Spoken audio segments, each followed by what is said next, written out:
Hello दोस्तों, जैसा कि आप लोग जानते हैं कि मेरा चैनल आर एक नॉवेल कुछ यूट्यूब गाइडलाइन की वजह से चल नहीं रहा है, इसलिए हम आप लोगों की मांग पर एक नया चैनल जिसका नाम R1 हिंदी बुक स्टोरी के नाम से बनाया है। इस चैनल पर भी आप लोगों को आर एक नोवेल जैसी ही कहानी सुनाने को मिलेगी। कृपया आप लोगों से निवेदन है कि इसे सब्सक्राइब जरूर करें। अब मैं आप लोगों को एक छोटी सी लव स्टोरी सुनाने जा रहा हूँ जो एक आरव नाम के लड़के की है जो नंदिनी नाम की लड़की से प्यार करता है। अब आप लोग सुने, धन्यवाद।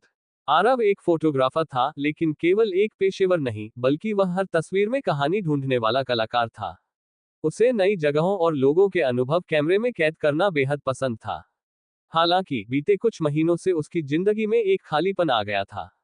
बड़े शहरों की तेज रफ्तार और कैमरे के लेंस के पीछे छिपी सच्चाई ने उसकी आत्मा को बेचैन कर दिया था।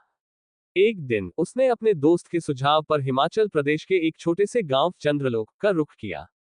ये गांव अपनी प्राकृतिक सुंदरता और शांति के लिए प्रसिद्ध था। गांव में दाखिल होते ही उसे महसूस हुआ कि उसने सही फैसला लिया है। चारों ओर ऊंचे ऊंचे देवदार के पेड़, दूर दूर तक फैले हरे भरे खेत और बीच में बहती नदी का संगीत, सब कुछ उसके दिल को सुकून दे रहे थे। गांव के लोग उसे बड़े ही प्यार और अपनापन से मिले। उसने गांव के एक बुजुर्ग से पूछा, यहाँ के सबसे खूबसूरत नज़ारे कहाँ मिलते हैं? बुजुर्ग मुस्कुराते हुए बोले, सबसे सुंदर जगह झरने के पास है, लेकिन वहां जाना थोड़ा मुश्किल है। आरव के लिए मुश्किल जगहों तक पहुंचना ही असली रोमांच था। वह अगले ही दिन अपनी कैमरा किट लेकर झरने की तरफ निकल पड़ा। झरना सच में स्वर्ग जैसा था। नीला पानी चट्टानों से गिरते हुए बादलों जैसी छटा बिखेर रहा था। वहां की हरियाली और ताजी हवा ने उसे जैसे जकड़ लिया। आरव ने तस्वीरें खींचनी शुरू की। वह एक बड़े पत्थर पर चढ़कर झरने का सही एंगल पाने की कोशिश कर रहा था कि अचानक उसका पैर फिसल गया। वह पत्थर से नीचे गिरने ही वाला था कि तभी एक नर्म हाथ ने उसे पकड़ लिया। क्या आप ठीक हैं? यहाँ ध्यान से चलना चाहिए, एक मधुर आवाज उसके कानों में पड़ी। आरव ने अपने ऊपर झुकी एक युवती को देखा। वह साधारण कपड़ों में थी, लेकिन उसकी सादगी और मुस्कान किसी भी बड़ी खूबसूरती से बढ़कर लग रही थी।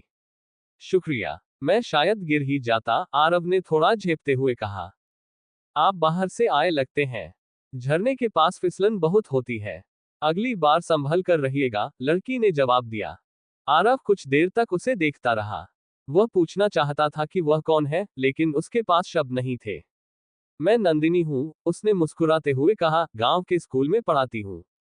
और आप?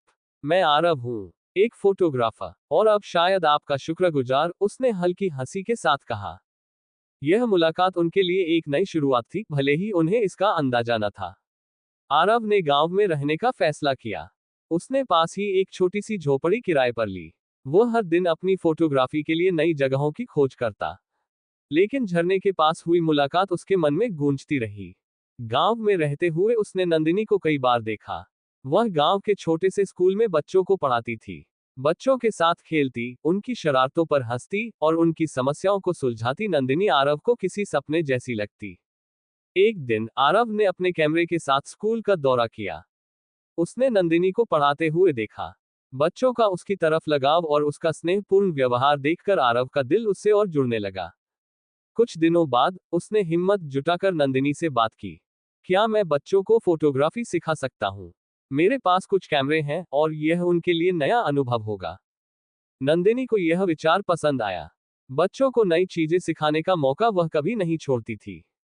ये तो बहुत अच्छा होगा। बच्चे सीखने के लिए बहुत उत्साहित होंगे, उसने मुस्कुराते हुए कहा। फोटोग्राफी की वर्कशॉप शुरू हुई। आरव ने बच्चों को प्रकृति के नज़ारे, उनकी छवियां और हर छोटी चीज में छिपी खूबसूरती को कैमरे में कैद करना सिखाया। वर्कशॉप के दौरान आरव और नंदिनी के बीच बातचीत बढ़ने लगी। तुम्हें कभी शहर जाने का मन नहीं करता? आरव ने एक दिन पूछा। नहीं, शहर मुझे अपनी तरफ नहीं खींचते। मेरा मन यहाँ के बच्चों और इस गांव की सादगी में बसता है, नंदिनी ने जवाब दिया। आरव को उसकी बातें सुनकर लगा कि उसने जीवन को सही मायने में समझा है। वह उसकी विचारधारा और उसके काम से प्रभावित हुआ। सर्दियों का मौसम था। गांव बर्फ की सफेद चादर में ढका हुआ था। आरव ने अपनी भावनाओं को व्यक्त करने का फैसला किया। उसने नंदिनी को गांव के एक खास जगह पर बुलाया, जहां से पहाड़ों और झील का खूबसूरत दृश्य दिखता था। वहां पहुंचकर नंदिनी ने देखा कि आरव ने जगह को मोमबत्तियों और फूलों से सजाया हुआ था। वह ये देखकर हैरान रह गई।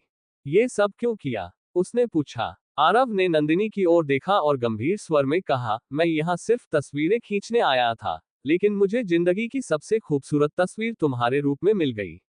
नंदिनी, क्या तुम मेरी जिंदगी का हिस्सा बनोगी? नंदिनी यह सुनकर चौंक गई। उसके दिल में हलचल मच गई, लेकिन उसने तुरंत जवाब नहीं दिया। कुछ पल चुप रहने के बाद उसने कहा, हाँ, लेकिन मेरी एक शर्त है। तुम्हें अपने बड़े शहर की जिंदगी को पीछे छोड़ना होगा। ये गांव और यहाँ की सादगी मेरी दुनिया है। आरव मुस्कुराया और कहा, जहां तुम हो वही मेरी दुनिया है। शादी के बाद आरव ने गांव में ही बसने का फैसला किया। उसने अपने फोटोग्राफी का स्टूडियो गांव में ही खोल लिया। अब वह न केवल अपनी कला को जी रहा था, बल्कि अपने काम से गांव की खूबसूरती को भी दुनिया तक पहुंचा रहा था। नंदिनी ने आरव को सिखाया कि खुशियां बड़ी चीजों में नहीं, बल्कि साधारण पलों में छिपी होती है। दोनों ने अपनी जिंदगी को गांव की सादगी के साथ जोड़ लिया। गांव के लोग कहते हैं कि आरव और नंदिनी का प्यार हिमालय की चोटियों जैसा शुद्ध और अटल है। उनकी कहानी आज भी वहां के झरनों और बर्फीले मौसम में गूंजती है। निष्कर्ष, ये कहानी सिखाती है कि सच्चा प्यार बाहरी चमक धमक में नहीं, बल्कि आत्मा के गहरे संबंध में होता है। जब दो लोग एक दूसरे को पूरी तरह समझते और अपनाते हैं, तो उनका प्यार एक मिसाल बन जाता है।